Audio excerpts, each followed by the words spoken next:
Hello everyone, welcome back to our YouTube channel.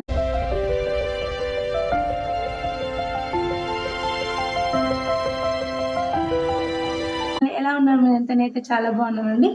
ఇవాళ మన video వచ్చేసి seller account tips and tricks లో మన వ్యూవర్స్ కమెంట్ సెక్షన్ లో మనం అడిగిన కొన్ని క్వశ్చన్స్ కి అయితే నేను ఈ రోజు ఆన్సర్ చేయబోతాను.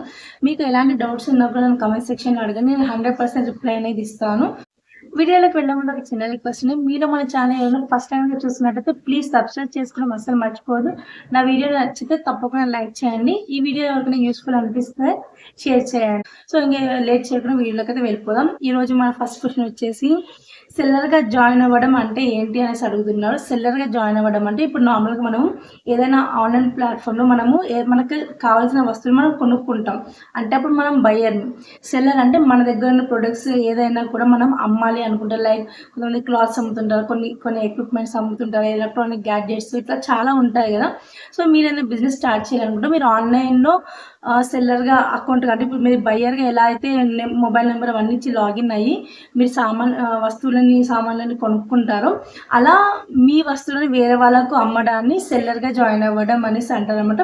సో అలా మనం మీషోలో, అమెజాన్, ఫ్లిప్కార్ట్ ఇలాంటి ఆన్లైన్ ప్లాట్ఫామ్లో అయినా కూడా ఇప్పుడు మనము అలా చేసుకొని మన వస్తువులను అమ్ముకోవడానికి అయితే చాయిస్ ఉంటుంది. దాన్ని సెల్లర్గా జాయిన్ అవ్వడం అనేసి అంటారండి. సో మన నెక్స్ట్ క్వశ్చన్ వచ్చేసి వితౌట్ జిఎస్టీ మీషోలో రిజిస్టర్ అవ్వచ్చు అని అడుగుతున్నారు. సేమ్ ఇలాంటి క్వశ్చన్ ఇంకా కూడా ఉందండి. దీనికి కలిపి ఆన్సర్ ఇస్తాను. జిఎస్టీ నెంబర్ లేకపోతే రిజిస్టర్ చేసుకోరాదా? లేదండి, రాదు.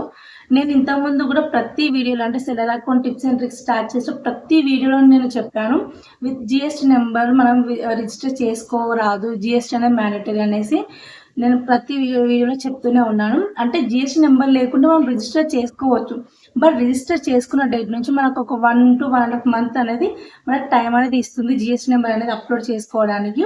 సో ఆ 1.5 monthలో మనం జిఎస్టీ కనుక అప్లోడ్ చేయకపోతే మన అకౌంట్ అనేది సస్పెండ్ అవుతుంది. అంటే ఇక మనము అకౌంట్ యూజ్ చేసి మళ్ళీ మనం సేల్స్ చేయడానికి పనికిరాదనమాట. సో కాబట్టి జిఎస్టీ నెంబర్ అనేది మ్యాండేటరీ. మనం ఒక రిజిస్టర్ చేసుకొని ఆ టైంలో మనకు జిఎస్టీ నెంబర్ వస్తుందా లేదా అనే టెన్షన్ పడే బదులు మనం ముందే జిఎస్టీ నెంబర్ తీసి పెట్టుకుని దాని తర్వాత సెల్లర్ అకౌంట్ అనేది తీసుకోవడం బెటర్ అనేది నా పర్సనల్ ఒపీనియన్. బట్ తర్వాత అయితే మీ చాయిస్ అండి. సో మన థర్డ్ క్వశ్చన్ వచ్చేసి మీషో సెల్లర్ అకౌంట్లో రిటర్న్ ఆప్షన్ లేకుండా చేయడం కుదురుతుందా? వన్స్ కస్టమర్కి ప్రొడక్ట్ రీచ్ అయ్యాక ఇంకా అతనికి రిటర్న్ అండ్ రీఫండ్ పాలసీ చూపించకుండా చేయడం కుదురుతుందా? ఆ సెట్టింగ్స్ ఏమైనా ఉంటే చెప్పండి అనేసి అడుగుతున్నారండి.